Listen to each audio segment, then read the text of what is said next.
সময় পরিবর্তনশীল, চিরকাল কারো এক সময় থাকে না। আজকে আমরা একরকম পরিস্থিতিতে একরকম পরিবেশে বাস করছি, কাল হয়তো এই সমস্ত কিছু ছেড়েই আমাদের ওপারে চলে যেতে হবে।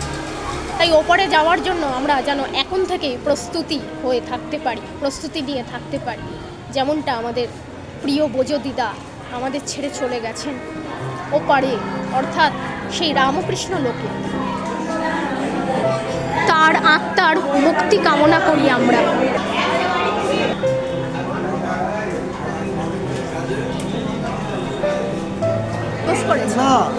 একদম মায়ের চেয়েও বেশি, বলে না মা আর মামি সমান, সে দুজনেই এক। খাওয়া শেষ, তাই হাত ধোয়া হচ্ছে। আমার প্রিয়, একেবারে প্রিয় পূজা, বন্ধুর চেয়েও বেশি, সিস্টার কাম পূজা, আমার চেয়ে ছোট হয়।